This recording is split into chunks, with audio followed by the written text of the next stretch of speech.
Bismillahirrahmanirrahim. Assalamu alaikum, everyone. It gives me great pleasure to welcome you all and our respected guest panelists to this month's colloquium on the recent events in liberation of Syria.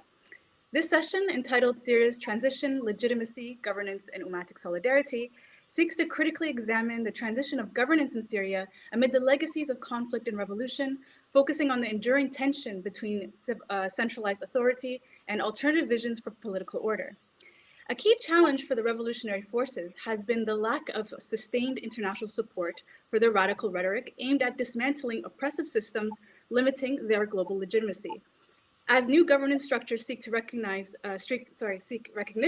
within the current international framework, questions arise about the viability of a centralized nation state in restoring control while avoiding an autocratic relapse. Alternatively, a reimagined governance model that fosters Ummatic solidarity within Muslim societies and empowers civil society might offer a sustainable path forward, though it risks fragmentation and increased isolation. To explore these challenges and potential future prospects, I'm joined by our two esteemed guests, Dr. Noor Ghazal Aswad and Zaid Ali. I will give a brief introduction for them both here. Dr. Noor Ghazal Aswad is an assistant professor in the Department of Communications at the University of Alabama. She specializes in rhetorical tradition and various critical theories. Aswad's expertise also focuses on the political and social discourses surrounding the Syrian conflict, with a particular emphasis on media representation and the role of rhetoric in shaping international perspectives on the crisis.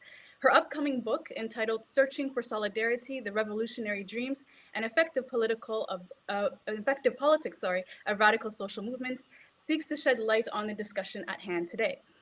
Our second esteemed guest, Zaid Al-Ali, has law degrees from Harvard Law School, from Université de Paris, I think that's how you pronounce it, and King's College London.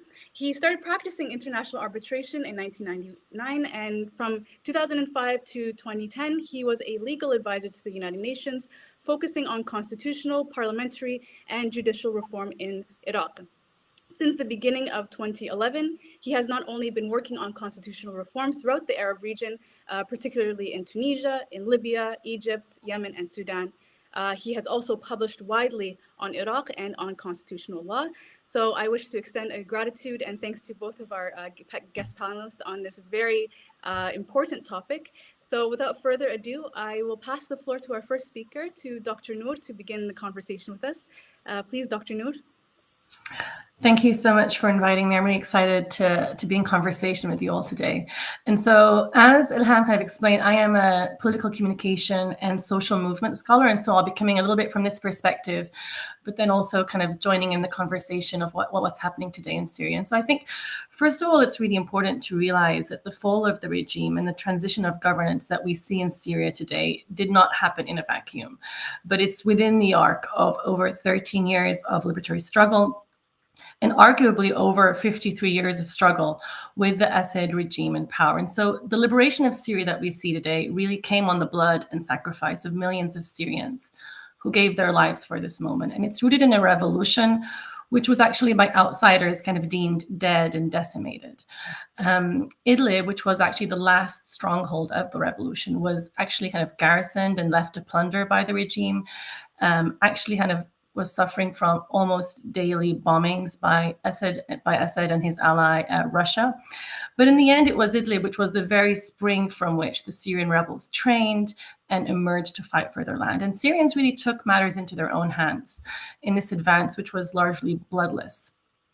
And so for those who I'm not sure how much the audience kind of understands of what happened in those kind of 10 days, but they advanced initially to rural Aleppo, and then from there to Homs, Hama, and then of course finally to the capital, Damascus. And the regime really has been weakened by years of war. It was a skeleton of what it once was, and it really fell, almost like a spider web in one fell swoop.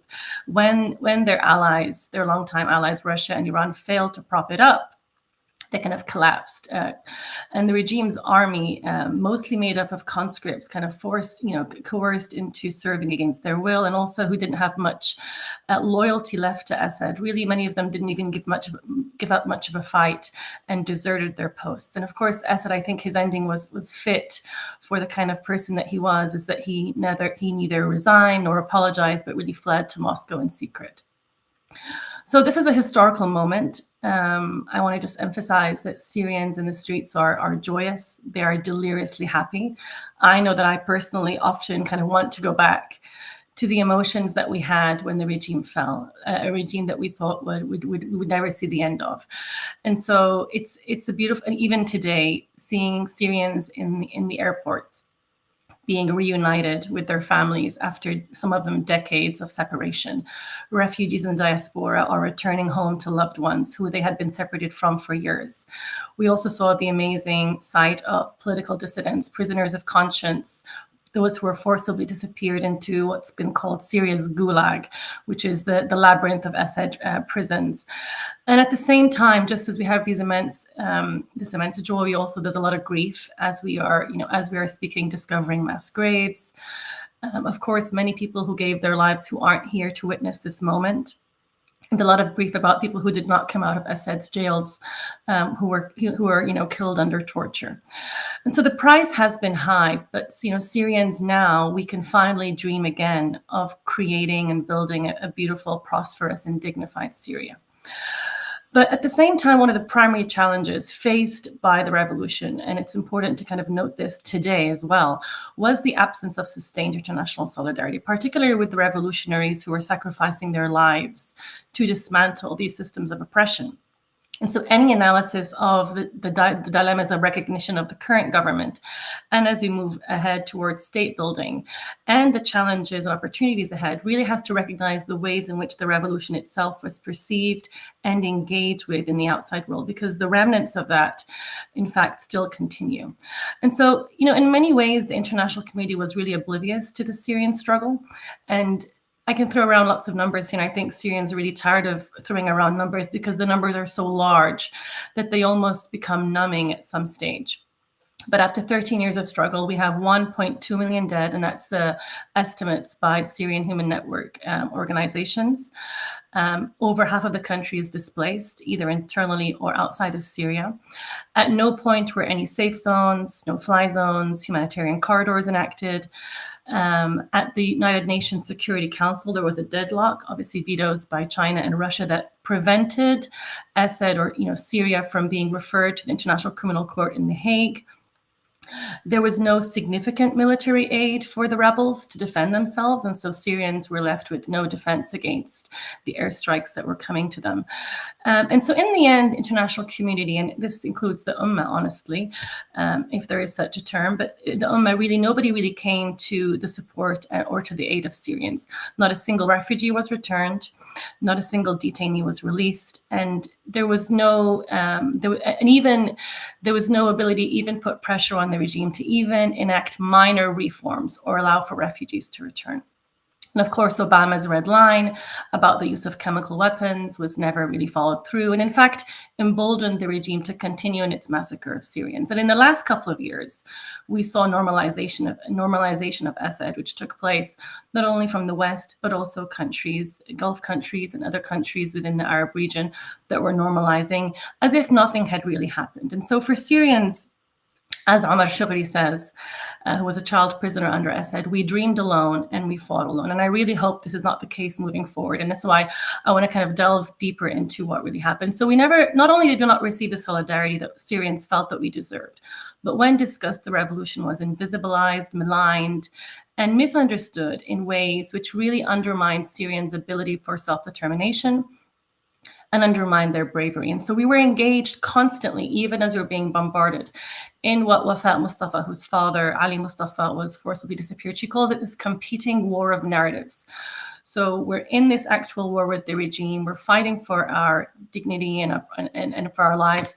But at the same time, we're also having to fight this war of narratives of what's actually happening to us. And it's in large part due to propaganda campaigns, conspiracy theories, and strategic disinformation campaigns that were being propagated at the time. And I want to kind of just point here to one thing, which is that this lack of solidarity really is very devastating and injurious to those who are being victimized. There's a book that I love and that I recommend people look into by Jill Stoffer called Ethical Loneliness. And she talks about what she calls a bystander complicity. or second harm that happens when basically, which compounds the original violation which is being wrought on people. So those who suffer really do feel immense pain when sites of repair are neglected by those who in theory should stand in solidarity. And you often experience as much anger and indignation, and maybe even humiliation towards those who fail to come to your aid as you do towards the original wrongdoer. I think now that Syrians are victorious, that it hurts less because we finally have our land back. But before, there was a lot of disillusionment with the international community because of what happened. And this disinformation really continues today. I mean, immediately when the regime fell, immediately people were offering kind of lukewarm congratulations, and then immediate concern about the geopolitical implications of the fall, right? I heard it a lot. Oh, just watch, the worst is yet to come for you guys, right? Concerns about peace, concerns about stability. It's almost as if the displacement of 13 million, half of Syria, 30 million Syrians, the killing of over 1 million Syrians, the mass graves, the forced imprisonment of 100,000 plus, that was stability, as if they had no understanding of the horror that we had been through, and a lot of sudden apprehension over the region, as if we hadn't been in this raging conflict for all this time. So I think for many Syrians, the worst is behind us. And that doesn't mean that I'm naive or that I'm necessarily wearing rosy-eyed glasses, but it is because we have intimate awareness of the cost we paid for what happened. And we know that the road ahead will not necessarily be a smooth one. We have lots of challenges ahead for us. But that's kind of the perspective that I, at least, am coming from. So today, I wanted to just kind of hit on a few key points of how the revolution was perceived, and then really link it to the discussion we're seeing today with the current government and the current kind of situation as we move toward constitution building and state building and so on. So one of the immediate narratives that we saw about the revolution was that it was a revolution of extremists, okay? And I'm not sure how much the audience kind of knows about this, but it's worth kind of talking about how discontent within Syria really had been raging the whole time. Maybe raging isn't the right word, but it really was kind of festering under the surface. After the events of the 80s, in which 30 to 40,000 people were killed and civilians were killed in Hama because of the Muslim Brotherhood's resistance, political dissent really was quelled, but at the same time, Syrians were kind of festering inside. And it wasn't until the Arab Spring kind of ignited in Tunisia and the torture of the 15 young teenage boys in the rural town of Daraa, when they put some anti-government graffiti, that Syrians and the terror of the state was kind of torturing these young boys, and the images were kind of put online, that Syrians in different cities began to come out in solidarity with Daraa. And that's why I always say this movement started out in solidarity with each other. It was an intersectional movement. It was a grassroots movement. A lot has been said about that. But it's important to notice from the very first moment of peaceful protest, the regime had a violent response, sniping protesters, and then later shelling entire neighborhoods. And so although there was a lot of solidarity in the beginning, I think, and a lot of sympathy towards Syrians when they had the roses out and they were saying, we're one with the military, the moment that they were compelled to take up arms to defend themselves and their communities, they began to become demonized. And it's, sustained repression historically has always served as the instigator of armed mobilization. And so the taking up of arms of Syrians to defend themselves immediately kind of eased the depiction of Syrian revolutionaries as these shaggy-bearded Islamic extremists. You see state media initially referring to them as germs, and then the Assad regime was referring to them as infiltrators, armed gangs, Salafi terrorists. And then the West as well begins to pick up on these depictions. And so you see articles, for instance, by Robert Fisk, where he says that there's no good guys in Syria, which really is quite an insulting statement to make, that there's nobody good in Syria. They're all terrible. They're all extremist, fueled by sectarian hatred.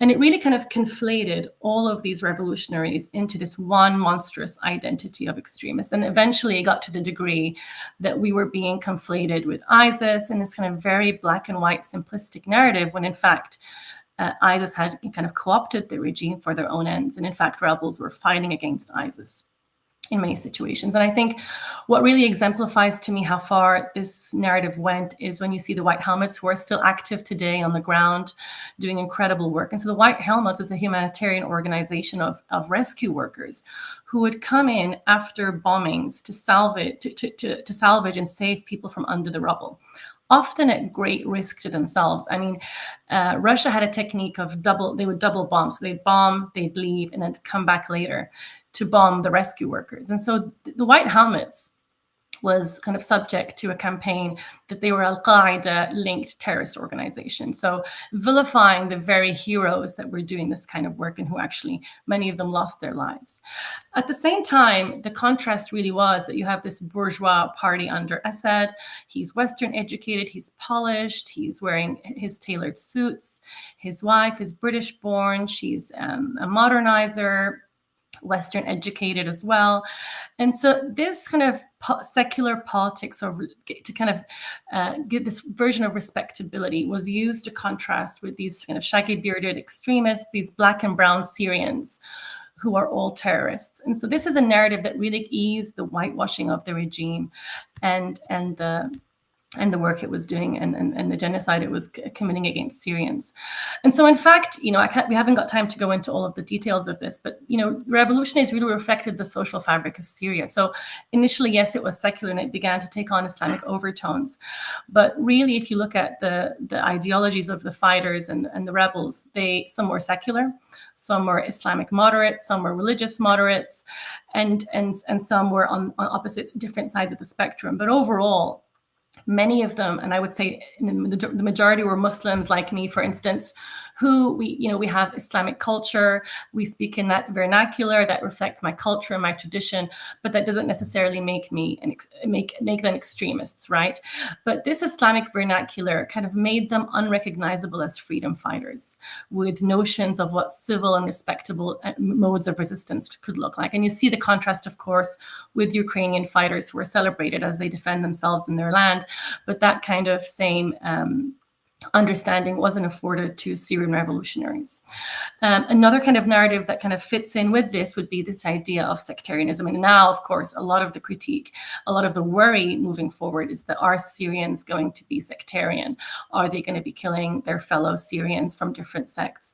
And this is a deliberate result of the regime kind of really masterminding this idea that they were the protector of racial and religious minorities. And they tokenized minorities really to legitimize their own behavior, and scorched earth policy towards the majority of Syrians who were Sunni Arabs. And so using both real and imagined dangers of this kind of intolerance to their own benefit. And so a lot of the discourse that we see today really is tinged with this kind of Western Orientalism, this misconception that somehow Syrians are sectarian, there are ancient hatreds, and that the regime was the protector of minorities. And now that the regime is gone, all hell is breaking loose. And I think facts on the ground really show that there hasn't been any kind of reprisals towards other sects. I think Syrians are actually kind of in auto-discipline right now to really not lose this chance that we have to build the free Syria we deserve. And in fact, if you look more into this, I mean, Azmi Bshara, who's a Palestinian scholar, has a book called Sectarianism Without Sects. And he talks about how, in fact, these variety of sects and religions and backgrounds have always existed in Syria. We have Armenians, we have Christians, Druze, Alawites, and so on. And even if those sects existed, they did not have this kind of mentality or sense of sectarian injustice, and it didn't occupy a central position within the Arab Mashriq. And so that's who we've always been, and I think who we will continue to be. And of course, on the flip side of this, of course, is that in fact, Sunni Muslims were oppressed based on their religious identity in Syria. In many ways, they were targeted, as were other sects as well, I think. But with Sunni people, you see strategic demographic engineering of certain neighborhoods in Syria. And I think it's important to talk about this kind of state policy of depopulating their homes and then having them leave the country, and then a strategic repopulation with people from sectarian militias from as far as Pakistan and Afghanistan and Iran and so on.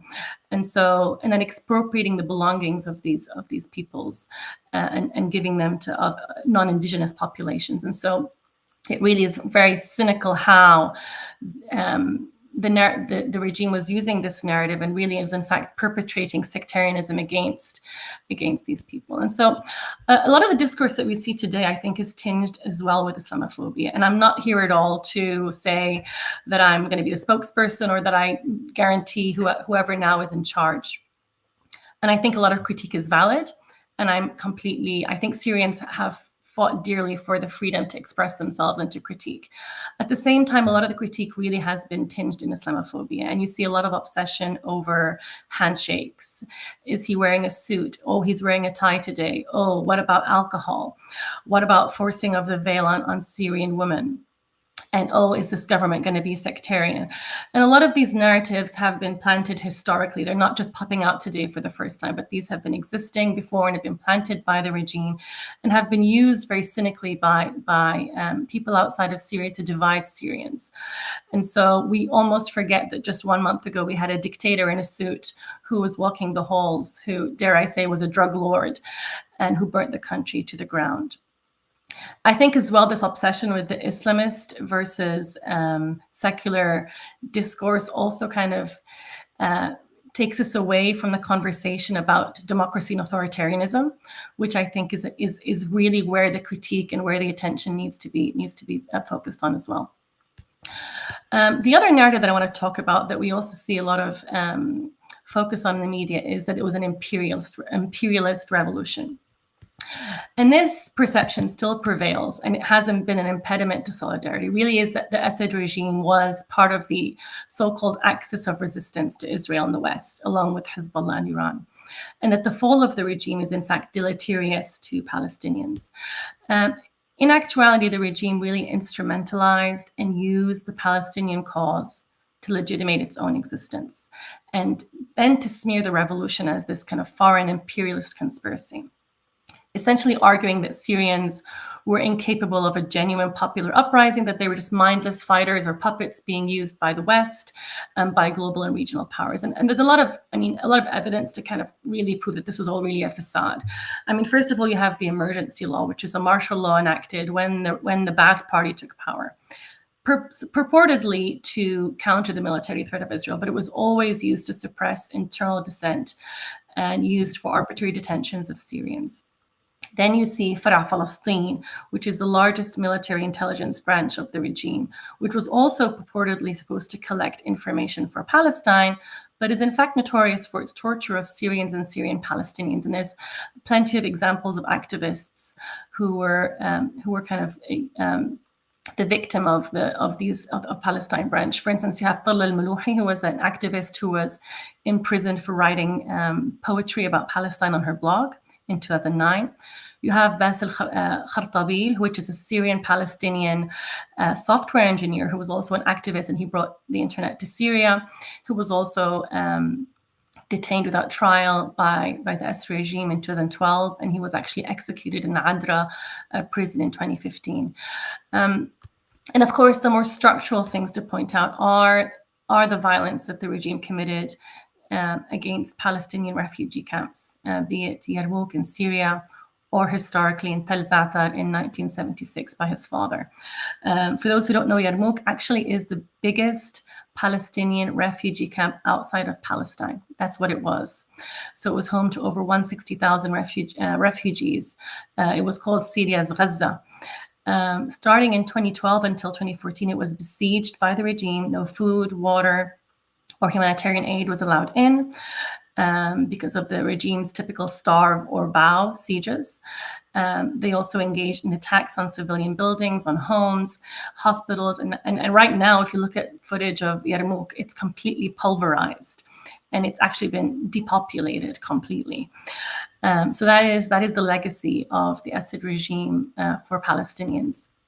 And so the track record really is that Assad has never done anything for Palestine. There was no exertion towards the Golan Heights. Israel, in fact, has been bombing here and there, has been bombing Syria with no retaliation. And what happened now with Israel moving into this the buffer zone really is that you see the heaviest attack on military capabilities of Syria, because it knows that under a free Syria where Syrians have sovereignty, that's more of a risk to Israel. So that for I think Assad always really did prefer to have Assad, who for them was the lesser of two evils. So they always wanted to have a weak Syria, and that was more beneficial for them. And then the final kind of narrative that I want to talk about, and I think this is a bit of where my research more recently has focused on, is this idea of reverse moral exceptionalism. This is, I think, a lot of where the Ummah solidarity, but also solidarity in the prism within which the world understands imperialism and colonialism is very important to understand here. And here I think I want to specifically call out the left. And over here I think I mean the American left, but also the Arab left. And the reason I'm calling these people out is because they are often the ones who are, at least rhetorically motivated by social justice issues and who claim to be just-minded. And I think that's genuine. But they often become locked within their own impulses and ideologies, and also their notions of exceptionalism and who really is exceptional. And I think it prevents a listening to people on the ground. And I think this is where I want to kind of move towards the end, with the importance of listening to Syrians and what they have to say. And so reverse moral exceptionalism really describes this tendency to think of Western nations as behind every malevolent event on the world stage. And it really kind of errs too much, I would say, on the US as the only rogue imperial actor capable of doing evil in the world, or capable of even making history in the world. And so by continually centering the West in the analysis, we really don't look at other like non-Western, quote unquote, non-white colonial actors, be it Hezbollah, be it Iran, and the ways in which these actors actually have intricate linkages with one another in what you could call these heterarchical structures of colonization. So these linkages in which there's no real even hierarchy. They're all working to reinforce one another. And that actually allows for authoritarianism to persist. And so a lot of this discourse really is kind of provincial.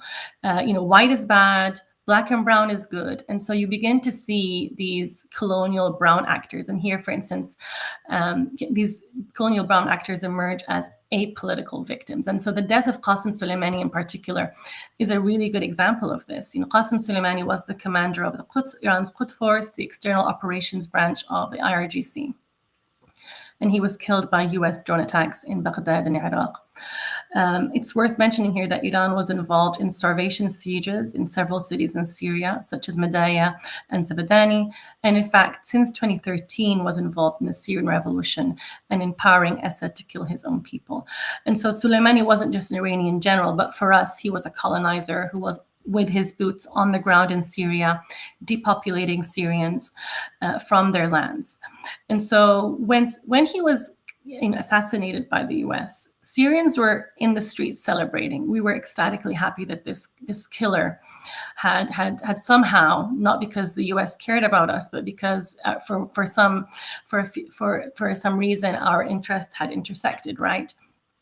And you immediately see people were critical of US actions, and really there wasn't even any rhetorical understanding of the horrors that he had kind of that he had laid at Syrians' feet, right? And so in refusing to give agency to these Black and brown bodies to do evil, we begin to see these colonizers as victims, and it really distorts our understanding of what's happening on the ground, right? And you see this narrative continued even after the fall of the regime, right? Immediately, and I have to say, even Syrians were saying this, this is all because superpowers wanted this to happen. It wasn't because Syrians had a hand in it. And I think we really undermine and under-describe the political struggles of Syrians. And so we begin to kind of support some oppressors over others.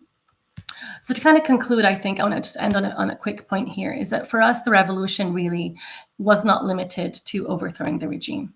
but it was to build a democratic system and an infrastructure that safeguards the freedom and dignity of Syrians. And so it's not just about the political transition, but also about rebuilding the nation. And I think we need to be very careful about the ways in which we continue to delegitimize Syrians and view them with an Oriental and racist lens, and really instead listen to what Syrians have to say. What are their concerns? What are their worries? What are they hopeful for? And so elevating their ways of knowing and understanding of their lands. One final really important hope here is that this revolution, I think, was a radical revolution that is unlike, in many ways, many others in the Arab Spring, in that it resulted in a complete fall of the state. Not just the figurehead. It toppled the army, it toppled the secret police, the mukhabarat, the prisons, even the allies of the regime. And it wasn't just by force of arms, but it was because of a broad spectrum of continued resilient revolutionary activity. And so that includes protesters, poets, artists, intellectuals, dissidents, journalists, human rights activists, first responders, archaeologists, lawyers, forensic photographers who helped to enact the Caesar sanctions against the regime. And so the regime failed so spectacularly because of the efforts of Syrians, right? And so there's a lot of promise. And this really does lower the chance of counter-revolution. We can talk more about this in the Q&A. And we have a lot of opinions about what's going to happen next. But at least for now, we know that Syrians have the space to start to dream of a Syria where they can have a Syria that they deserve. Okay, thank you. Thank you very much, Dr. Noor. That was a very insightful conversation. Particularly, I think one part that really stuck out to me is your work as a rhetorical scholar, where you are looking at communication and you're looking at narratives and how you're arguing for this shifting away from the dominant narratives that have been surrounding Syria and have really been controlling perceptions of Syria and putting those back into the hands of the people who actually liberated the country themselves, and how this is often overlooked. I think it's really important. In particular, you've mentioned in your work and other works that I read of yours, how this is really important to fostering this idea of solidarity, and how the struggle of solidarity has been an issue throughout the revolution with Syria, and not centering the subjects, the radical subjects, as you usually call them, in this conversation has made this idea of liberatory, transnational solidarity in the Ummah, but also in the Arab world, very difficult when it came to the Syrian revolution. So I found that very insightful. Thank you very much again. It was a wonderful conversation that we had, and I'm sure our viewers also really enjoyed that. I'm going to now give the floor, because I think we left on a very good note there. I'm going to give the floor now to our next speaker, Zaid Ali, who will be giving his expertise and his experience looking at not just Syria, but also the transnational movements in the Arab Spring across the Middle East and North Africa. So please, Zaid, the floor is yours. Great, thanks very much. Good morning, good afternoon, or good evening, depending on where you are. Thanks very much, Ilham, for the introduction, and I want to thank also Dr. Noor for those really insightful remarks. And I should preface what I'm about to say by first saying, based on Dr. Noor's comments as well, that I'm not Syrian, right? So I'm going to be speaking from a non-Syrian perspective, right? But as someone who knows Syria very well, who's been there very, very many times, but not recently, obviously, because of the conflict. But it's a country that I'm very attached to and that I'm very familiar with. But it is true, obviously, that I'm not Syrian. So therefore, listeners or anyone who's listening should take that into consideration and take it for what it's worth. So just to go over some of the basics to just describe where we are in the context of what it is that I would like to discuss. So my perspective is that of a lawyer who works on constitutions, and I've worked in just about all the constitutional processes that have taken place in the Arab region since around about 2005, starting in my own country in Iraq, and then in many of the countries that were impacted by what many people refer to as the Arab Spring. And in that type of context, what I would like to say is to start by categorizing Arab constitutions into two broad categories. Arab constitutions insofar as they exist broadly today, Broadly, we have two categories. The first is what many people refer to as a hyper-presidential constitution, and the other is a hyper-parliamentary system. So we don't really have any balance, sadly. So we either have countries like, for example, Tunisia currently or Egypt currently, where the system of government is so controlled by the president that it can no longer be referred to merely as a presidential system. It's more accurately referred to as a hyper-presidential system, where there is no balance of powers or checks and balances. Everything is very much under the control of the one individual, who's always a man, obviously, in this context. And then on the other extreme, you have what's referred to as hyper-parliamentary systems. So that would be Lebanon and Iraq are the only two countries. And there, what you have is nominally a parliamentary system, but where the political parties and therefore political leaders who control parliament are so powerful that in fact they decide everything. And there is no checks and balances either. All state institutions are controlled by those political leaders through parliament, including security forces, the courts, and others. So in Syria, obviously, this won't come as a surprise to anyone. The system of government has been hyper-presidential for a very long period of time. So the 1970 constitution was replaced by the 2012 constitution. There were some minor changes that were introduced in 2012, but ultimately they made no difference. The system was very much controlled by a single person or a tiny number of people that surrounded them. Now today, moving forward to January 2025, that system now is completely defunct, right? The Ba'ath Party is defunct. We've seen the last of it, hopefully. And HTS, Hayat Tahrir al-Sham, is now in control of the capital.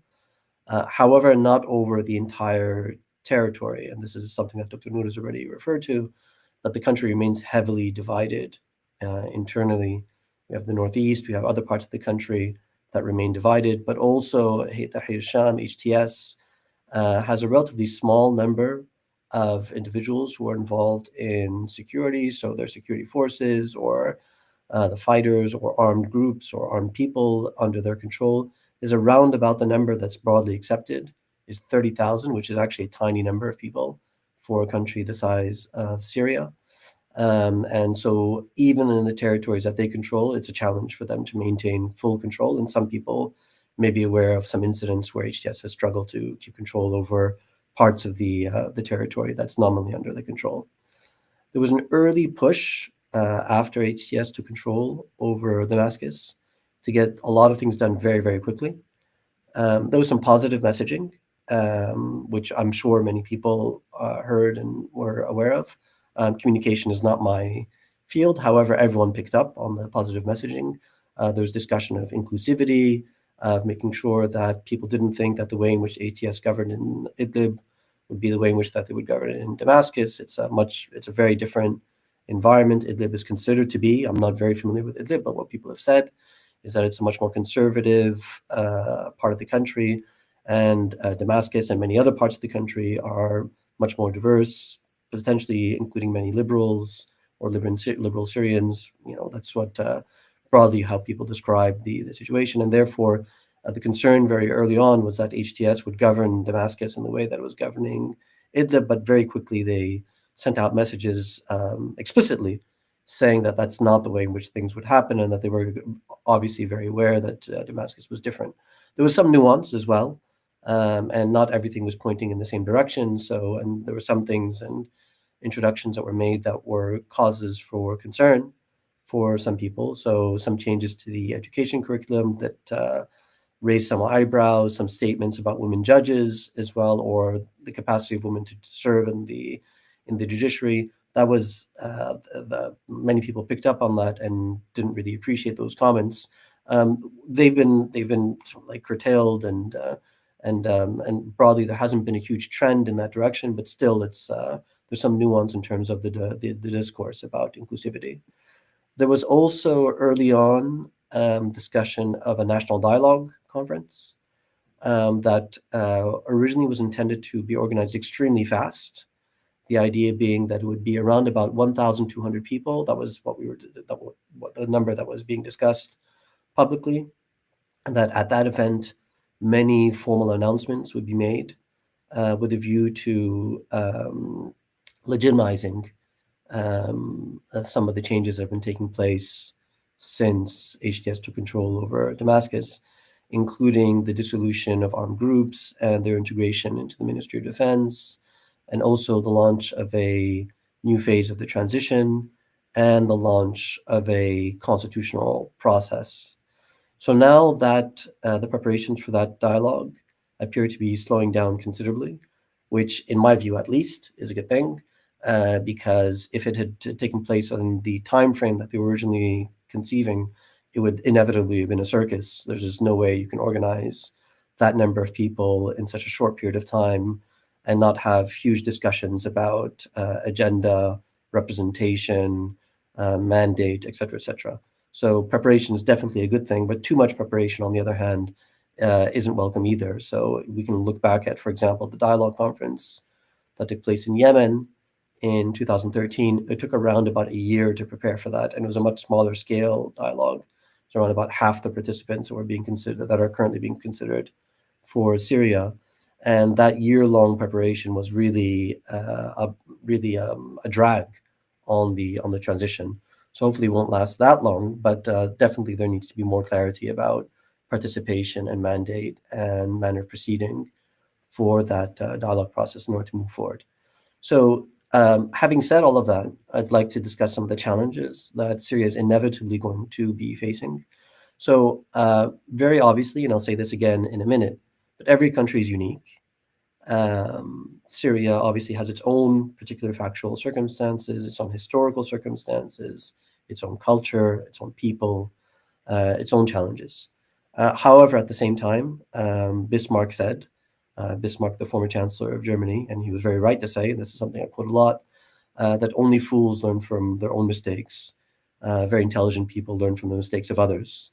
So to the extent that Syria can learn from other people's mistakes, then it definitely should do so. And of course, once again, this won't come as a surprise to any of you, I think.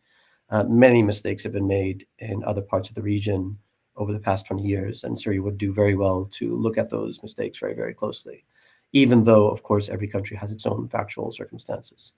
So where we are today in terms of the challenges, so first of all, Syria is going to have to develop a new process through which its system of government, its social contract, and the relationship between the individual and the state are going to be defined.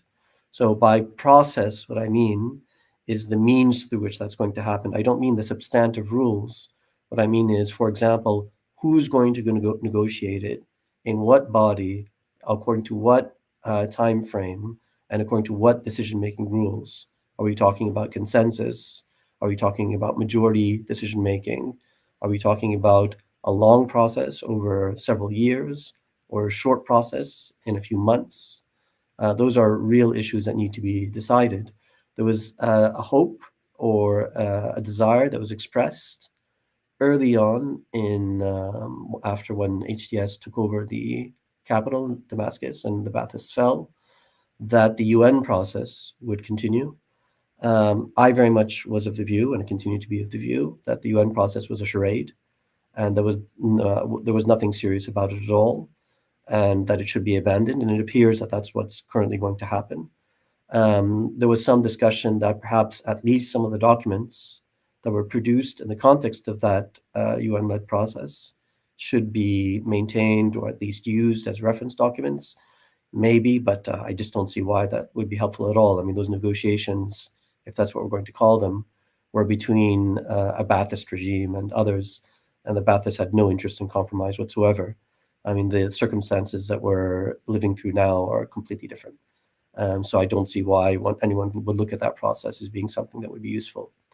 In terms of substance, in any constitutional process, you have process and substance. The substantive challenges that Syria is going to have to face relate to just about everything, right? What we're talking about is a new system of government. So very obviously, I would hope that everyone would agree that a hyper-presidential system is no longer appropriate for Syria, and that therefore a new system of government is going to have to be developed. There's going to have to be a new structure of government. And by structure of government, what we mean is the distinction between a centralized or hyper-centralized system of government, or a decentralized system of government, or federal, or others. There, once again, in the past, Syria was hyper-centralized, or at least nominally, under the 1970 Constitution and the 2012 Constitution. Hopefully, there is consensus that that system shouldn't be maintained, and that therefore a new structure of government will have to be designed. And then also, in my view, most importantly, is the relationship between the individual and the state. And the reason why I think that's the most important element is because historically in Arab constitutional tradition, and this goes back to the colonial period, the immediate post-colonial period, and the most recent period that we've been living through over the past 20 years, the individual Arab citizens, citizens of each of these countries who are not Arab, who don't speak Arabic at home, some of them don't speak Arabic at all, have never featured as part of conversations relating to the system of government. The state has existed for its own purpose, and maintaining the state was an end in and of itself. And individuals who are not part of the state were considered to be security risks for the state. So in my view, and this has been my position for at least the last 10 years, is that the Arab state, the Syrian state included, should be redesigned with a view to creating circumstances and encouraging individuals in these countries to flourish. Because as of today, for now, of course, Syria is in a state of flux now, so it may be different in the coming period, and we hope it will be. But in the crushing majorities of countries in the Arab region, the only way in which most of the citizens of these countries can flourish is to leave, which is extremely sad and tragic. And what my view is that one of the ways, not the only way, in which that can be recovered is to replace the individual at the center of decision making and at the center of the system of government. So looking at the experiences of other countries, and this goes back to the comment I made about Bismarck earlier, is that once again, every country is unique. However, right, and here I'm going to go into a long list and litany of mistakes that other countries have made that have really led to tragedy. Libya is the country that many people believe most closely resembles Syria's set of circumstances. Dr. Noor referred to earlier that the system of government, everything has fallen apart in Syria, and everything is being replaced currently, which in my view is a good thing. But many people in Libya would say that that was also what was happening early on in their country. Of course, different set of circumstances, because the conflict in Syria and Libya was much shorter. And of course, the nature of the regime was different, et cetera, et cetera. However, there's, at least on that respect, they're most closely aligned. In Libya, the transitional authorities decided very early on in 2011, late 2011, that the constitution would be drafted in a matter of months. And they set in motion an extremely unrealistic time frame, an unworkable process design through which that would happen. And here we are in 2025, and we still don't have a constitution. So it's 14 years later, and one mistake after another led us to where we are. But one of the first mistakes that was made was the view that the constitution could be drafted by a non-political, technocratic group of people. And one of the reasons why that's a mistake is because constitutions are not technocratic documents. They're not a set of traffic lights, and they're not dentistry standards. Constitutions are political documents that establish the whole political meaning, direction of a document, of a nation. And if you don't have the major political forces in the country involved in the negotiation and potentially drafting, but most importantly in the negotiation of a constitution, then they're not going to support it. And when the draft constitution was finally completed by the drafting assembly in Libya in 2017, it was drafted by a group of people who were not political representatives. The main political groups in the country didn't even bother looking at it or reading it, and it just remained dead letter and remains so until today, which is sad and tragic, and here we are. In Iraq, of course, different set of circumstances, once again. It's an invasion by the United States and by the United Kingdom, So a completely different set of circumstances. But they also tried to push through a constitution relatively fast. And here we are 20 years later, where the constitution remains incomplete, only partially applied, with huge problems in governance arrangements, and where almost all of the legislation that was supposed to be adopted in order to complete the constitution has yet to be adopted 20 years later. In Sudan, the regime collapsed in 2019 as a result of a real democratic uprising, a coalition of trade unions, professional associations, and political opposition, women's groups, and others, contributed very seriously to the downfall of a military Islamist regime, brutal regime, and mismanagement in the transition, including by the international community, by the way, and I'll get into that in a second, led to a complete collapse of the uprising. And part of the mismanagement came from the prioritization of one element over another. So this is something that many countries go through, where they decide to prioritize politics over economics, which is what was done in Tunisia, which is what was done in Yemen, for example. We need to prioritize political reform before economic reform. And then other countries prioritize economic reform before political reform, because they figure that if they don't get the economy running properly, then politics won't make any difference. Whereas in fact, I think in my view, you can chew gum and walk at the same time. It should be possible to do both at the same time, whereas Sudan did not. And as a result of that, people lost confidence in the transition very, very early on, within a couple of years. And so when a military coup d'etat took place, broadly, people just shrugged and just looked the other way. And the international community played a role in that as well, by not lifting sanctions on Sudan immediately, despite the fact that those sanctions had been imposed on a regime that no longer existed, and demanded that Sudan satisfy a number of conditions that took a long time to satisfy.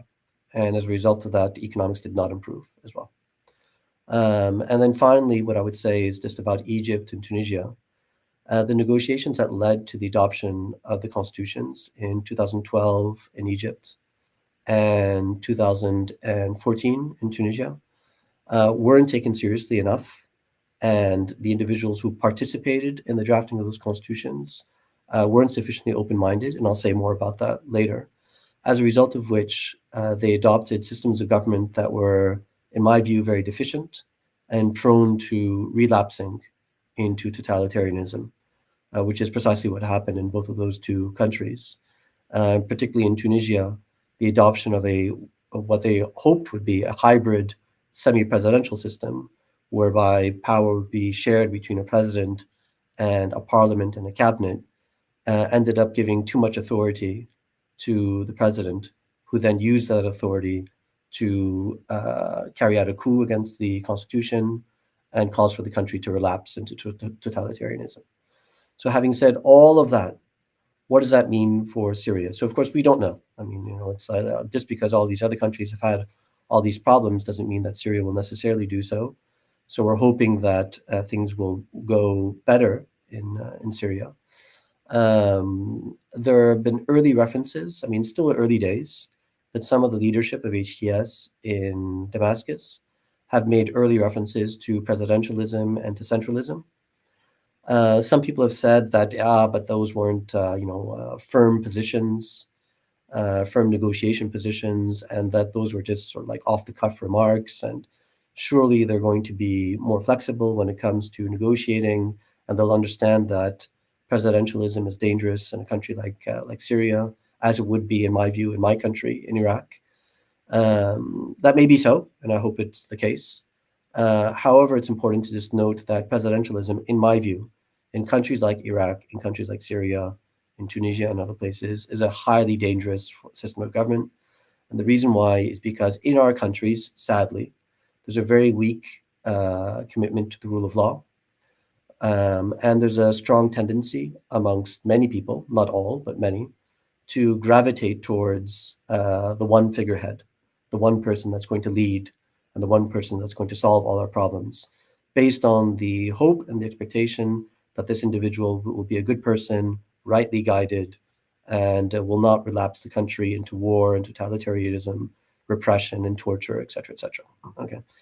And in my view, therefore, what ends up happening is that as soon as you have a figurehead who's directly elected, regardless of what the Constitution actually says is that person's authority, people will gravitate towards that person and start applying that individual's orders, regardless of whether or not they're legal, constitutional, it doesn't matter.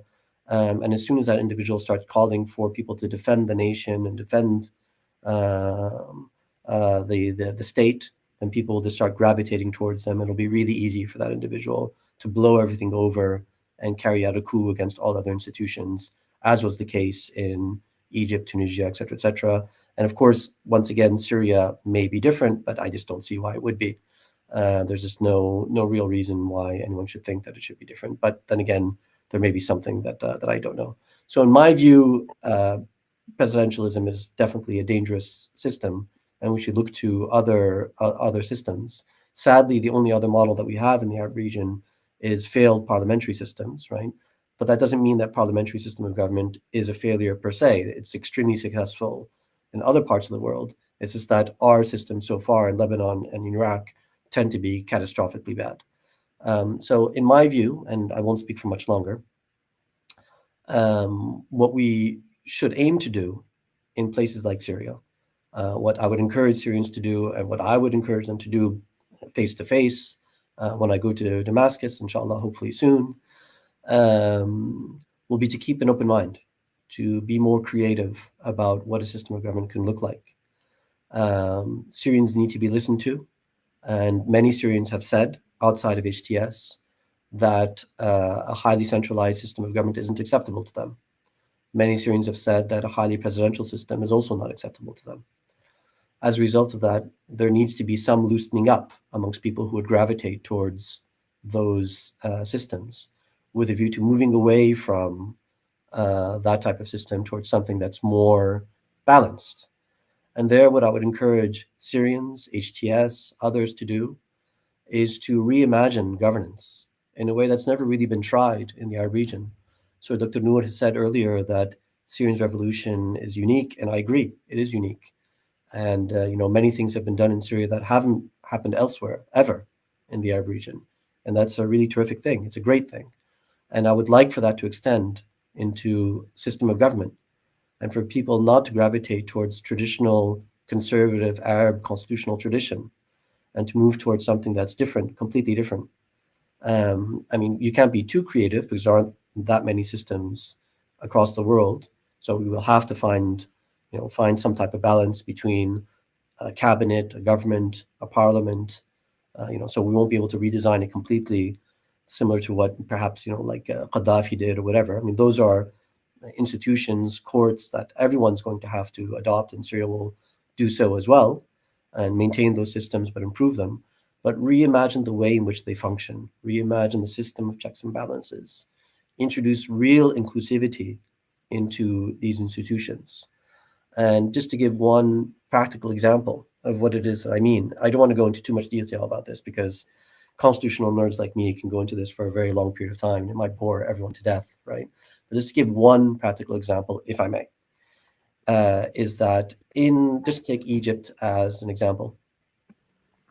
So Egypt has been a hyper-presidential system over the past few years. And what that means is that if to take the relationship between the presidency and the courts, is that basically whenever something happens in the court system that the president or the people that surround the president don't like, they'll just adopt a law or an executive order that changes it completely, or sometimes they don't even need to do so. They can just send the right message to the court system and they'll fall in line. Tamam? What used to be the case in Egypt was the opposite side of the spectrum. So back in the days of the dictatorship of Abdel Nasser and others and so on and so forth, I mean, of course, Abdel Nasser has his fans, but it definitely wasn't a democracy. The way in which it was organized was a little bit different at times. It wasn't always this way. It's more nuanced, but just to simplify for the purpose of the point that I'm trying to make, is that they allowed for certain corporal groups, including the courts, the legal profession, to behave as their own units, their own communities that would negotiate with the rest of the corporal units, the rest of the state institutions. So you had farmers' unions, you had laborers, you had the business community, you had the courts, you had the security sector, and all of these things all of these different units, and this is left over from the colonial period as well, would negotiate with the central state for their own advantages, their own place within the state, right? And that what ended up happening is that these corporal units, and then to use my illustration, therefore the courts under that system, would behave like they were a tribe, right? To the extent that, for example, when a judge would get ready to retire, they would insist that their position would be passed on to their children, right? It was really ridiculous. In Tunisia, that's how things started evolving after the uprising in 2011. That's no longer the case now, because now we've moved back to a hyper-presidential system. But the courts started negotiating for their own privileges and so on and so forth. And one example of how ludicrous that became is that they started demanding, as part of the negotiation process, that they should be given diplomatic passports, even though they weren't diplomats, right? It's pretty ridiculous, but there we go, right? Anyway, so those are basically the two models that we've had. And this is the way it's been since the beginning of governance in the Arab region. You either have a system where a court system is completely crushed into submission by a hyper-powerful presidency, or they behave like they're their own tribe, and no one knows what's happening inside it. There's no transparency whatsoever about corrupt judges or uncorrupt judges and so on and so forth. You just have no knowledge whatsoever. It doesn't have to be that way. And there can be a strong balance and more involvement, inclusivity in the way in which judges, the courts, and all the other segments of society and the state function by including members of the broader community in the way in which they govern directly, not in a passive way, but directly. So I'll stop there and just once again, end by calling on my friends, my colleagues in Syria, to the extent that they're listening, to continue in the spirit that they've been in, that they've followed for the past 15 years, and apply that same spirit of radical change and radical reform to the system of government and to the future constitution in ways that will hopefully inspire other countries as well. Thank you. Thank you very much, Zaid. That was a very, very insightful, but I think it was a very constructive conversation following Dr. Noor's discussion with regards to, particularly for me, the individual subject that is kind of resonating in both of your talks has really come forward. So I really resonated with that, and I think the audience did as well. So thank you very much. Your experience with Arab constitutionalism, not just in what you're saying with regards to Syria, but with other countries across the Arab world. It was really insightful. I do have my own questions, as I'm sure many people in the audience do. So I do want to open up this time to be able to engage not only with what the audience has been writing in our chat, but also I want to give time and space for you both as well, Dr. Noor, and for Zaid, to engage with each other in the conversation, particularly with your experiences and sort of the overlap with regards to that. If there's anything you would like to begin with, we could start. If Dr. Noor, you would like to share some comments on maybe what Zaid said, and then we can open up the floor as well, Zaid, for if you would like to add on and respond, and then we can move on to the comments, inshallah.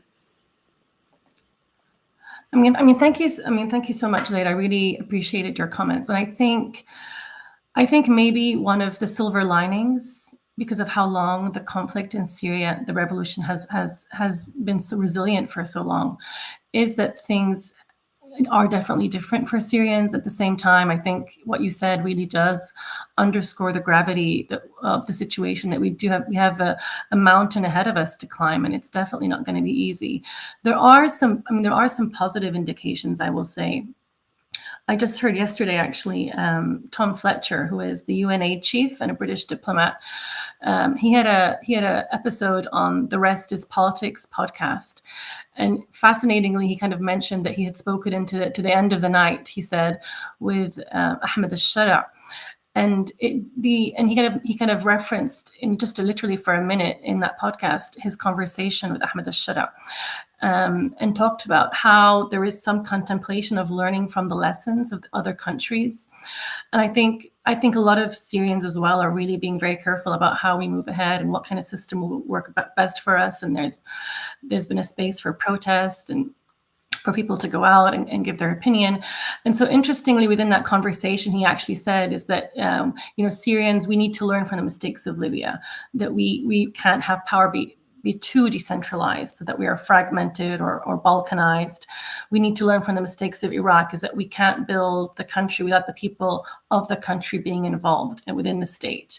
We learned from the mistakes of Afghanistan, who the Taliban immediately lost international legitimacy when it refused education to women. So we need to learn from that mistake. And of course, he's also referenced learning from Lebanon, and that you can't have a government that's based too much on power sharing agreements between different religious or sectarian groups, because that does kind of paralyze the government from enacting change and moving ahead. And so there is some contemplation of what is happening. But I think you're right. I mean, the scenario that is most terrifying, I think, to many of us is that Syria will be separated or balkanized. And I think there's a lot of we are worried about foreign interference. And I think that's really where Syrians really need to have their voice, and they need to be given weight. And whoever does come in, whatever system we move towards, I think we need to have a strong base to kind of protect ourselves and create a sovereign Syria where Syrians have a voice and where Syrians have a say, and where their mandate that we have given for the country kind of moves ahead. I will say Syrians are also, one of the things that does give me some optimism is that Syrians have been extremely politicized, whether we like it or not, in these last 13, 14 years, right? If you look at the initial literature on the revolution, it was talking about, like Wendy Perlman talks about, how Syrians are mobilizing from scratch, right? There was no civil society. We didn't know how to talk about our grievances. We couldn't get together in groups. But over the long term of the revolution, you see that Syrians really have become very knowledgeable in governance, in journalism, in activism. And I think the extent of how long this has gone on has in some ways, it does speak to a certain amount of self-sufficiency and self-governance skills that Syrians have acquired. To really govern themselves in a very decentralized way. So for instance, the local coordination councils, the LCCs that were created during the revolution, at some point they numbered over 800 kind of quasi democratic institutions that actually ran cities and towns in liberated territories of Syria, right? And so these were actually not only organizing protests and within the process of rebellion and organizing strikes, but they were also documenting war crimes and human rights violations, but also they were kind of coordinating relief and aid. And interestingly, the character of these LCCs differed based on the different countries and the makeup of the people that they were coming from. So those kinds of skills in self-governance, where people have their own autonomy and their own ability to organize, I think will be very critical that we kind of use these skills as we move ahead. And of course, the fact that we, what makes us also different from Libya is because of the early intervention in Libya. We don't have half of Libyans displaced. I mean, the Mediterranean Sea is filled with Syrian blood, right? And so a lot of Syrians are now displaced. Many have lived in democracies abroad. They've been educated in the West or even in other countries. And so they've had experiences and knowledge and skills that they've acquired. And many are, now the indications are that at least 200,000 have returned. And I think a lot are also moving to, hoping to return. And so you have a diaspora that is willing and interested in rebuilding the country. So that does give me, those are reasons for promise. Perfect, wonderful. Thank you very much, Dr. Noor. Zaid, if you would like to share some thoughts, please. Yeah. So great. Thanks very much. And thanks once again to Dr. Noor for that.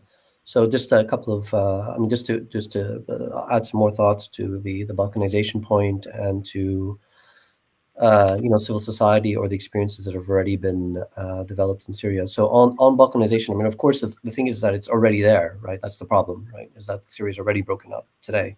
So the question is how to reverse it. It's not the only country that's in that situation. Libya is divided today. Iraq was divided for a very long period of time. Yemen's divided. And there's some views about how this is done. But today, Syria, HTS controls Damascus and territories surrounding it, Idlib, et cetera, but the northeast is under the control of others, et cetera, right? So some people have said that the solution to this is a highly centralized system, because if you don't have a highly centralized system, then of course people just do whatever they want and they gravitate further and further away from each other, right? And other people have said that no, on the contrary, you need to allow for people to organize themselves locally as a way to reintegrate them back into a state.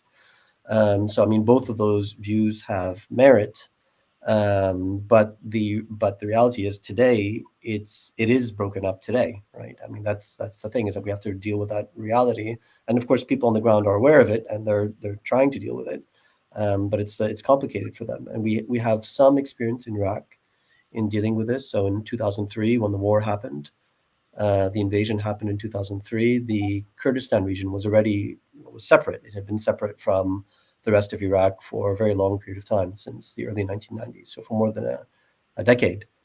And it was very separate in the sense that you couldn't really go from one part of the country to the other. If you did, then you would be under suspicion, et cetera, et cetera. And then even internally within the Kurdistan region, there was a division as well. So what ended up happening is that when the constitutional negotiation took place in 2005, the rest of the country, meaning in Baghdad and so on and so forth, the political alliances that existed there were very weak and disorganized. They couldn't get their act together and so on and so forth. And whereas the Kurdistan Alliance, which is what it used to be called at the time, was much more structured and organized, and were therefore able to impose their vision of governance and the structure of government on the constitution and therefore on the rest of the country. So in so doing, they really overreached. They took advantage of disbalance in politics. And as a result of that, they were able to impose a vision that was very unpopular in the rest of the country. And what ended up happening over time is that naturally, the Kurdistan region is still today, basically it's a small part of the country. We don't know exactly what the proportion of the population is, but it's around about 15 to 20% of the population of the country. So what ended up happening over time is that Baghdad reestablished its weight in the country, and the balance of forces has become much more lopsided in favor of Baghdad. And sadly, what's ended up happening is that now Baghdad is basically like lashing out at the Kurdistan region, treating it like a hostile foreign nation at times, sanctioning it, not engaging in financial transfers, and so on and so forth. The Kurdistan region is also not blameless. They've also got their own problems. But we still today have not been able to resolve our differences in the context of a single state. If an attempt had been made to reestablish a centralized government, I have no doubt that would not have worked and would have led to conflict between Baghdad and the Kurdistan region. And in fact, there has been several bouts of fighting. But what's really missing in Iraq, and once again, it would be terrific if the Syrians could learn, our friends and colleagues in Syria could learn from this mistake. What's really missing in Iraq is a sense of solidarity. If there's going to be decentralization, if there's going to be federalism or whatever, federalism isn't supposed to be a step away from separation, and it's not supposed to be a way to treat each other with hostility and start negotiating with each other like we're commercial entities or like we're hostile nations.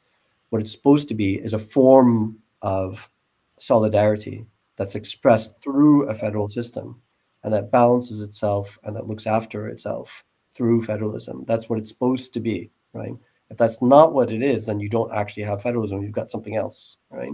So sadly, I hope no one in Syria looks at Iraq as saying, well, that's a failed federation, right? That's what federalism is. It's a failure, right? Because it's not actually what we have, because there's nothing really underpinning it, right? And then the other point I wanted to make about civil society, so I totally agree with what Dr. Noor said, is that Syria is different today than what it was 14, 15 years ago. And now there's a lot of people in Syria who have very robust experience, and they've developed positions and understandings that they didn't have 15 years ago, which was something that was very much lacking in many other countries in the region. Just to go back to like Iraq in 2003, people were so, stuck in the dark ages when it came to politics, because the Ba'athist regime had repressed them so much. I mean, there was just no scope for political discussion. But it also wasn't very far from being true in places like Tunisia. I mean, despite what people thought, right, of what Tunisian civil society was like and so on and so forth, right? I mean, the uprising in Tunisia took people really by surprise. The expectation was that the dictatorship would last for another 20, 30 years. That wasn't the understanding wasn't at all that there was going to be an uprising in 2011 that would bring down the dictatorship. And so what that meant was is that people were not ready when the time came. You know, they didn't have pre-prepared lists of interests and positions and understandings and propositions, and like best case scenarios, etc., etc. They didn't have any of that ready at the time. So in that sense, Syria is in a better position. However, it's also, once again, just important to just highlight some of the mistakes that people sometimes make. Is that sometimes people have a tendency to overstate the importance of that. So it's extremely important to be prepared and to come and to negotiate on the basis of strength and knowledge, etc., etc. However, by itself, that doesn't do anything. And I can just once again turn to Tunisia. Everyone will have heard of Tunisian civil society and how robust it was, and particularly the trade union movement, the UGTT, right? And how strong it was, and how it could mobilize workers and bring the economy to a halt, etc., etc. And it won the Nobel Peace Prize as a result of its interventions to save the transition in 2014. But when the time came, when the president operated a coup d'état in 2021 against the regime, against the constitution, and allied himself with the security forces, all he needed to do was blow in their general direction, and they collapsed right away.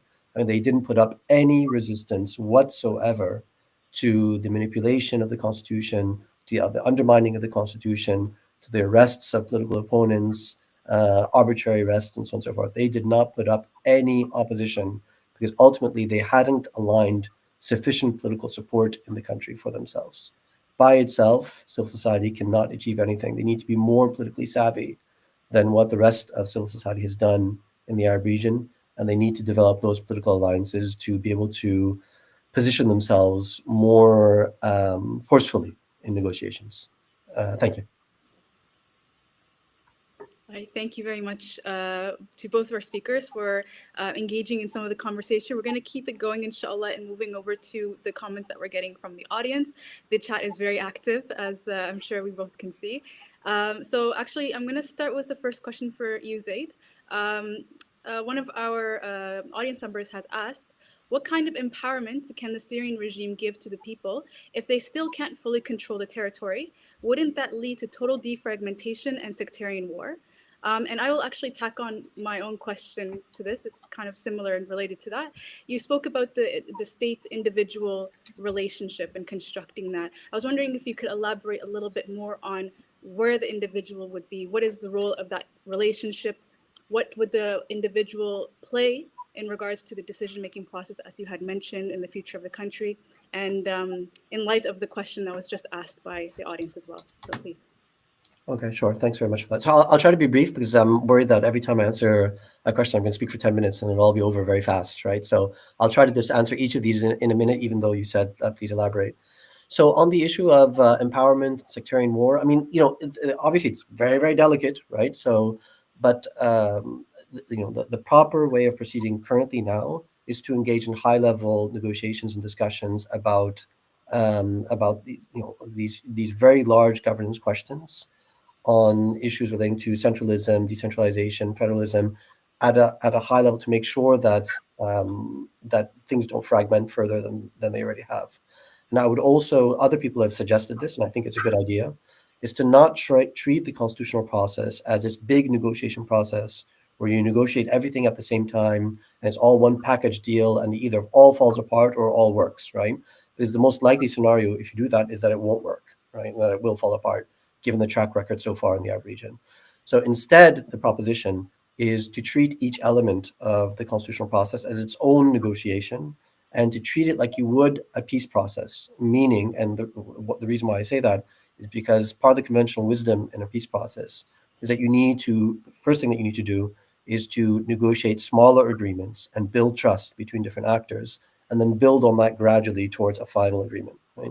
So that's the way in which so far it's the best idea I've heard. It's not my idea, but I would suggest that that would be the proper approach.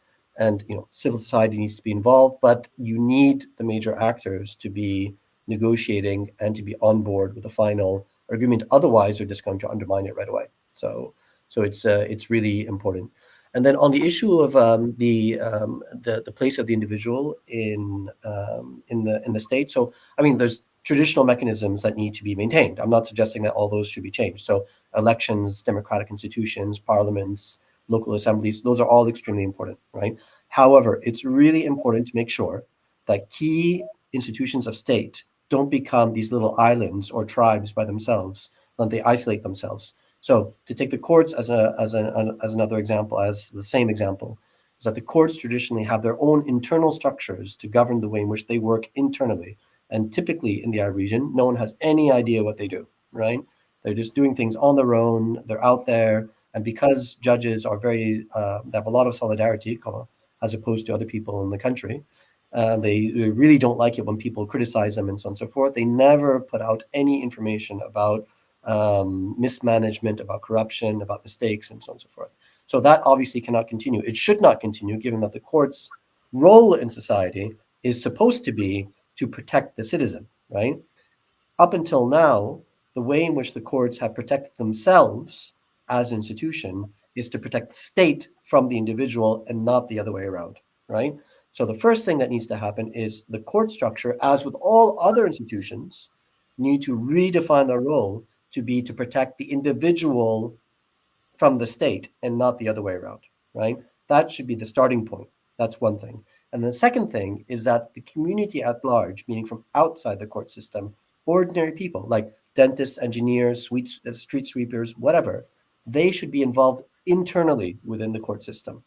So, for example, when there are complaints about judges, this is just an example, when there are complaints about specific judges, they should not be investigated by judges.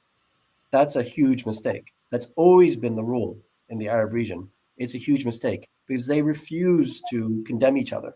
So as soon as you start putting out information about how corrupt judges are, then the whole thing starts collapsing, right? It's a huge mistake. The community at large should be involved in the internal workings, not as staff, not as officers within the court system, but on a what's the word? On a case-by-case basis, right? But it should be a permanent arrangement so that when it happens, when there are complaints, when there are things that need to be revised, it's not that the court system does it itself. Anyway, I'll leave it there so as not to be too long. Thank you. Thank you very much, Zaid, for that. Dr. Noor, I'm going to move over to you. There's some questions here we have. The first question is, how do you define solidarity when it comes to Muslims worldwide in light of the repressive regimes they are residing under? I think this is going back to the question of solidarity, as you mentioned, the last part of your talk in relation to exceptionalism. So if you could answer that question, that would be very helpful. Yeah. I mean, technically for me, the way that I kind of think about solidarity, it's not just sympathy. It's not just words of, oh, I hope you all get better. I hope things work out. I mean, in an ideal situation, solidarity would be political rights solidarity, material solidarity. So we are seeing from, we're seeing from Qatar, we're seeing from Turkey, we're seeing aid being sent in with electricity creating ships, or with building railroads, or sending oil and gas and things like that. That's all important. But I do understand the kind of the question within the question there is that when other countries are shackled and they themselves don't have the full agency to represent themselves in their own governments, and they're not free to talk themselves. And that definitely is, I think that's a lot of where my understanding of like this Palestinian-Syrian solidarity is really important, and is that none of us are free until all of us are free in some sense, right? There's actually a beautiful quote that you just reminded me of with this question by a Palestinian activist called Budur Hassan. I do want to read it. I just pulled it up. So she says, "I am Palestinian until decolonization, Syrian until the triumph of the revolution, Sahrawi until liberation, Kashmirian until independence, Kurdish until full freedom and equality. I am Darfurian in Sudan, Shiite in Bahrain, Ahwazi in Iran, Asian housemaid in Lebanon, illegal immigrant in the US, and Aboriginal in Australia. The cause of every oppressed people, every indigenous minority, and every unprivileged group is my cause." And so that's also, that's also a lot of where I think that we have to as well realize that a strong and sovereign Syria is gonna lead, hopefully one day, to the liberation of Palestine, right? When we are strong, when we have self-determined, when Arabs and Muslims, not just Arabs, let's just say Muslims have sovereignty, and they are able to govern themselves, and be it by having a government that represents who they are, that treats them fairly, that respects their wishes, like he was saying, even with the court system, even within their own local governments. That does lead to a situation where we are able to stand in solidarity with each other. And so I'm not sure if that necessarily answers the question, but I think that's where you see a lot of overtures that Syrians were making during the revolution. If you look at the Kaframbal banners, for instance, which was a small town in which every week you would have the activists create banners, really creative, ingenuous banners that would talk to Black Lives Matter, that would talk to issues in Palestine, that would talk to even Black Friday sales in the US, or things happening in Ukraine. And they were always wanting to call out in solidarity. And look at the ways in which, in fact, a lot of our struggles, even if they are very different, even if they have different historical contexts, a lot of them are related in ways that we are all peripheral to the state and fighting for agency. And so, although we all have our distinct struggles and distinct histories, and I don't want to assume that we're all necessarily facing the same pressures and the same kind of forces, but I think a lot of us are also related, and together we are stronger. Thank you very much. I actually, if it's possible, I would like to just add a question to your response there, Dr. Noor, as well, and something related to your presentation.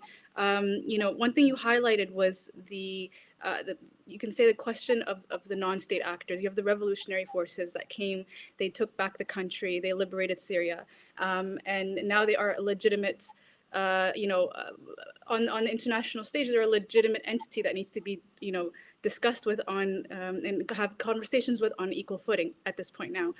So that also brings the question of, and as a scholar of narratives, it brings forth the question of these, you can say, transnational and non-state aligned narratives. As you mentioned, the Assad regime was very good at weaponizing, creating narratives to continue to not only demonize any sort of, you can say, Islamic or Ummatic sentiments, or just lumping all of the fighters together, all of the revolutionaries together in one group, and saying that these are all like this.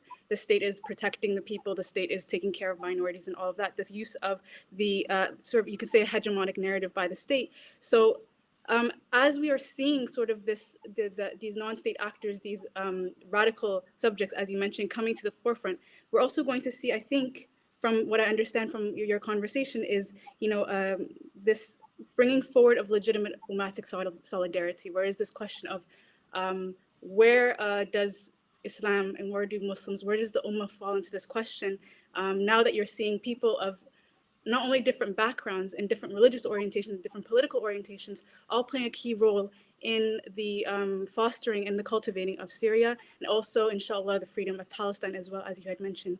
So I just wanted to hear your thoughts on that. What do you think on that?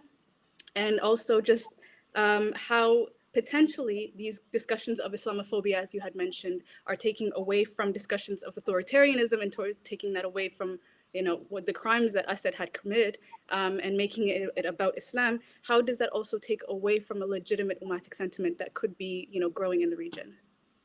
Okay, there were several questions together. I'm trying to parse through where to start. I think the solidarity of the regional powers is the most important thing right now, and I think even the West and even the US now, who is not necessarily hugely invested in the future of Syria, is taking its cue from those in the region, be it Turkey, Qatar, Saudi Arabia, UAE, with how to proceed, right? And so I think it's important to realize that in some ways, we need to, the question really will be if those in the region will be ready to accept a sovereign Syria, right?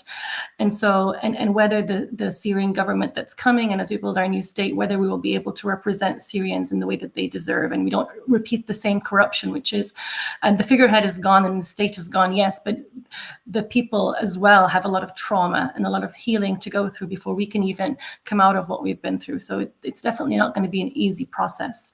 And so I think the main struggle now really is the fact that we are still divided, as they'd said. territorially divided, and coming together will require support from various countries. And so just to kind of talk about, since it was mentioned a few times, in the Northeast, we do have the SDF, which are kind of YPG forces by the PKK, and they were a counter-revolutionary force in many ways. It's very important to mention that we shouldn't conflate them with the Kurds, because they do not represent all Kurds. And in fact, they allied with Assad against rebel groups who were coming into Northeast Syria, and sometimes they also were against Assad. So they kind of flip-flopped between those two. And so, they are internationally recognized terrorist organization. And I think, as somebody said in the comments, they do control more land than what they technically represent. And a lot of, people in regions such as Hasake and Deir ez-Zor are calling on the current government, like, hey, we're not liberated yet. You need to think about us too.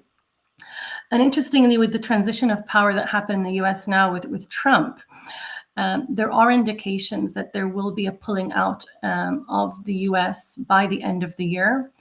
And as well as somebody had mentioned in the comments, it's as far as I know that there are negotiations currently going on between the interim government and between the SDF for them to retreat to the regions, to their own regions, and for the Arab majority areas to then be led under the current government.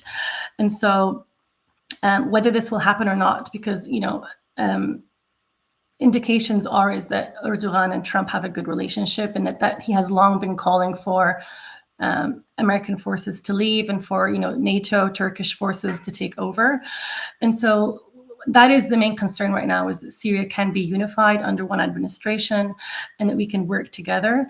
Yes, the Kurdish forces do have American support, and that is the reason right now that's kind of hindering things from moving forward. But I don't think that support can be counted on moving forward. And I do think that would be promising if we can to kind of bring them to the table to negotiate, which is already happening, for us to unify and become one Syria again. But the question is if other countries in the region are going to allow that to happen, or if they're going to be also trying to interfere and keep this territorial division. Thank you very much. Zaid, I am going to come back to you. Seems there's some questions for you in the chat. One of our viewers is asking, what do you think of the potential of an Islamically based constitution to be inclusive of the various political and religious factions in Syria? Okay, so once again, just to keep things brief. Generally, I'm not in favor of having a constitution that establishes Islam as the source or a source or the only source or anything like that. And the reason why I'm not in favor is because elections and politics determine whether or not Islam is going to be the source of inspiration. So if there's a free and fair election, and the bulk of the population vote in favor of groups that are religiously inspired, it's up to them, right? And they can use that inspiration to pass legislation that will make sense. And to the extent that that changes, and in the next cycle or the next couple of cycles after then, people change their minds and vote for other groups, then they should be entitled to do so. I don't see why they should be limited in that way. So generally, I'm not really in favor. It also doesn't really add anything, right? So if you establish an Islamically inspired constitution, you say that all legislation must be inspired by Sharia. I also don't really know what difference that makes in practice, other than to potentially impose limitations that don't make sense, or to force people to make considerations that also don't make sense in many circumstances. So, for example, if you have to establish rules relating to traffic lights or whatever, Islam has nothing to do with that. There's no particular rule about Islam that's going to help you pass those rules, right? And to the extent that the people, once again, who are elected are religiously inspired, they can seek religious inspiration whenever they want. And then the other thing as well is that for countries like Syria, which are very diverse, right? Of course, there's a Muslim majority, but it's, first of all, there are many non-Muslims, and then it's complicated around the edges. And then there are many Muslims who are not particularly devout, or who are more liberal than others. Having one set of rules that applies to governance and saying this is the only source of inspiration, and you can't do things differently, this doesn't make sense. At least for me, it doesn't. And then the last reason why I'm not really in favor is because I just haven't seen it work anywhere. I'm just not sure where you could turn and say, well, this is the right example and we should do things this way, right? Because it's worked so well in X country and so on and so forth. I just haven't really seen it. And potentially, if you were to find some example, they would probably be only in cases where there's a fully homogeneous country, like for example, like Qatar or something like that, where okay, people are very wealthy and it seems to be going okay, but that's because they have a tiny population and they have tons of oil and gas. I mean, mainly gas, right? It's a completely different set of circumstances, and it can't be applied to Syria. So what I would say is that, once again, keep an open mind about these things. Don't bind yourself necessarily to one position. Just try to think creatively about what's most likely to improve people's standards of living, because that's really the priority. Give people sufficient space to be religiously inspired if that's what they want, or to not be if that's what they want as well. But really create the conditions in the country that would allow them to flourish, and so that when people really want to be the best people they can be, they can do it in their own country and not feel compelled to emigrate to Canada or whatever. Thank you. Thank you very much. Actually, we have a very similar follow-up question to that. With regards to, Zaid, I'm gonna continue with you here, and then there's some questions that are there's no one to indicate it directly, so then I'm going to open it up to either Zaid or Dr. Noor, whoever would like to comment on it. We have one question for you, Zaid, again. What about Islam as a source for principles and guiding values for society to live in versus secular principles that don't seem to protect rights of minorities, etc.? Like example, in Europe, minorities had more rights. This is an additional comment. Minorities had more rights under Islamic rule, not present now under secular liberalism. So I believe this is a comment to the question you just asked. Answered. Yeah, sure. So, I mean, the set of principles that should guide a constitution or a people or state and society should be determined by the experiences of that particular country, right? The experiences, the culture, the history of that particular country. So I would encourage everyone to read the first page or half page of the South African Constitution. You'll see the preamble. It's extremely short. It's just a few lines. And they're not actually full sentences. They're just like bullet points, basically, right? Or very short statements of principle. And you'll see how deeply entrenched it is in South African history, particularly the experiences with apartheid, right? But also at the same time conciliatory. You'll see that despite the fact that apartheid obviously did a lot of nasty stuff, right? At the same time, it recognizes the contributions that the white population made to economic development in the country, and that still makes South Africa one of the wealthiest countries in Africa today, despite all its problems, right? So to that extent, all of Syria's experiences, all of its history and culture should be part of the discussion about what its principles should be. And they should really be distilled into a small number of principles that should be used to guide the way in which the state functions in the future and potentially be included in a constitution. So if Syrians agree that Islam is one of them, then it's really up to them, right? But it shouldn't be the only source of inspiration. That's the way I would put it, because Islam isn't the only lived experience of Syrians. There's other lived experiences as well. There are people who don't consider themselves to be Muslim, or there are people who are Muslim but aren't necessarily don't consider that to be the priority in their lives, right? And there are other experiences as well, including, once again, to go to a term that we've used now several times in this conversation, is solidarity, right? I mean, what was really missing in the previous regime, as was the case in Iraq, is any sense of solidarity, any sense at all, right? And I really feel that we need a conversation about what solidarity would look like. And it could be inspired by Islam, if that's what makes people happy, whatever. But there needs to be rules about how peoples will relate to each other, how the state relates to the individual, how individuals relate to each other, and it needs to be based on some sense of solidarity. And I feel that conversation needs to happen. And once again, just to end on this point, is that what I'm very concerned about in Syria, as I am in every country, right, is always a sense that some people or a small group of people are going to emerge and consider that they're the only ones who decide, they're the only ones who understand, and they're the only people who are rightly guided, right? And what concerns me about an Islamically inspired regime is that it's prone to that. Sadly, it is. It's just been the way in practice. Maybe Syria will buck that trend and something different will happen in the future. But sadly, that's just been the way in which things have developed over the past 50 to 100 years in the Arab region.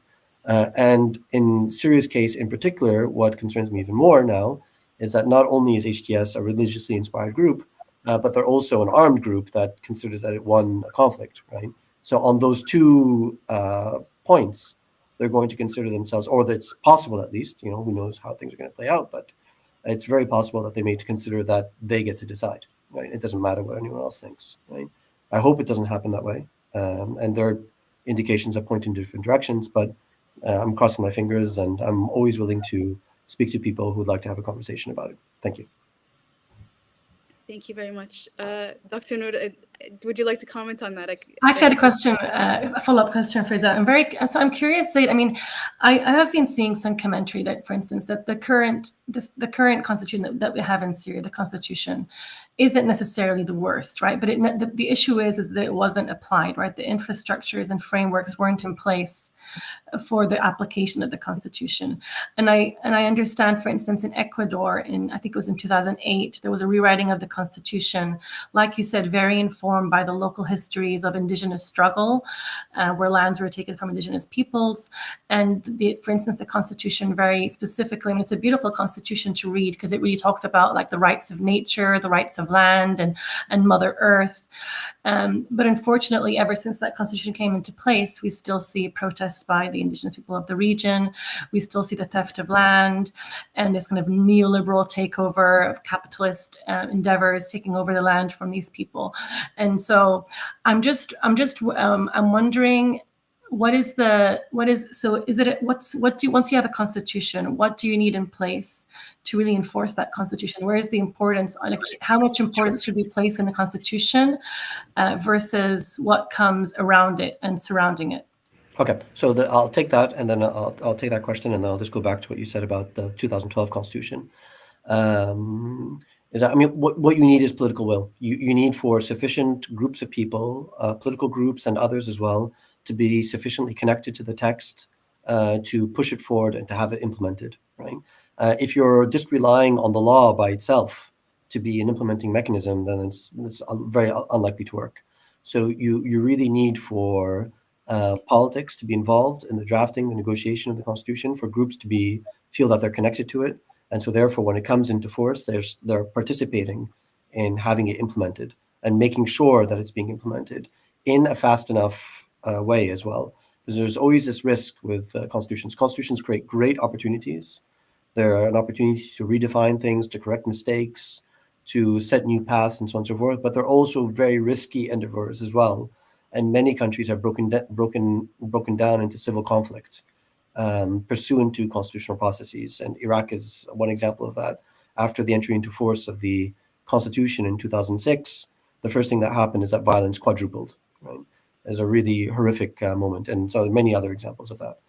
So you really need, politics is the main thing, right? And it's a difficult thing to say and to achieve in the current environment, not just in Syria, but worldwide, because everyone is so disgusted by politics that no one wants to get involved.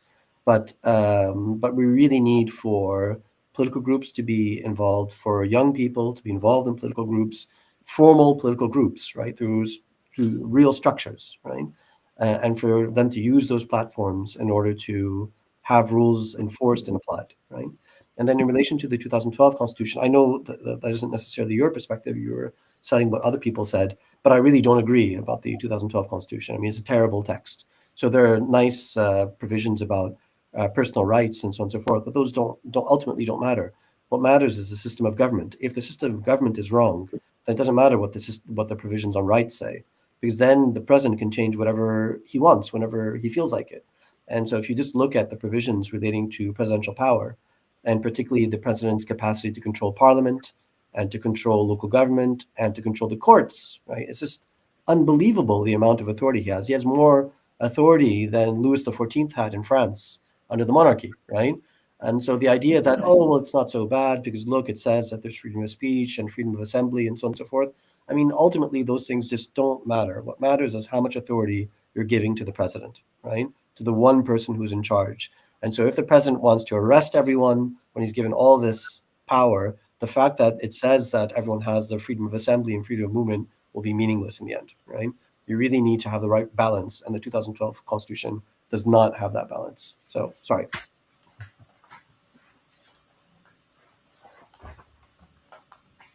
All right, thank you very much, both Zaid and Dr. Noor. I'm going to take one last question from the audience here. We have a question that it's not addressed to anyone particularly, so please, either of you feel free to chime in, inshallah. One individual asked here, what can we expect from the Syrian government with regards to Palestine between an important time of rebuilding Syria, but on the other hand, a global absence of words spoken about Palestine from the Syrian government. As we know, this is a very, you can say, dear and existential time, at least for Muslim populations, not just, I guess, in the Middle East, but globally. So what comments do you have on that with regards to, I guess the question is asking maybe right now the lack of commentary, or you can say maybe solidarity with Palestine in this transitional period, and what does that mean for future relations between, inshallah, a free Palestine and a current free Syria? So maybe I'll ask Dr. Noor if you'd like to maybe comment, and then Zaid could comment as well. I mean, Ahmed Dashara has come out saying that he said, Syria munhake, Syria is exhausted from war, right? We're being shredded to pieces. We have $400 billion worth of infrastructure that we need to build, right? People are homeless in the streets. We still have 2 million in refugee camps. And so this idea that, this onus that right now Syrians need to be immediately going in and continuing, and it's not really realistic, right? But I will say one of the things that I think I touched on earlier was, if you look at the immediate reaction of Israel going into the buffer zone in the heaviest kind of strikes on Syria that they've historically ever done, 150 military airstrikes to immediately kind of demolish completely Syria's capabilities militarily, shows that Israel does see a free Syria, a sovereign Syria whose people have sympathies with Palestine, as something that is scary to them, right? Because they knew that under Assad there was an implicit understanding that there would be no attacks, and historically there weren't any exertions towards the Golan. There was never a single bullet fired in response to Israel's attacks on Syria in the last couple of years. There was never any response, and so I do think the Syrians have a lot of, we aren't, as I said earlier, we aren't free until all of us are free. And I think that's what Syrians, there was a beautiful quote by a Syrian revolutionary once that I heard, where he says, before the revolution, our sick child was Palestine. Now with the revolution, we have 2 sick children. So these 2 causes are intimately connected, right? And which is why I think the importance of pointing out the way that Hezbollah, this idea of the axis of resistance that still propagates, that still is showing up in the comments, is really important, because it was never the axis of resistance. It was, as Rashid Khaldi, the Palestinian scholar, calls it, it was called the axis of protection of Iran. It was not the axis of resistance. It never served to do anything to Israel.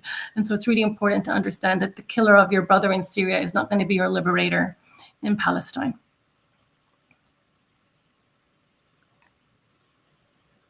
Thank you very much. Zaid, if you'd like to make any comment as well, please feel free.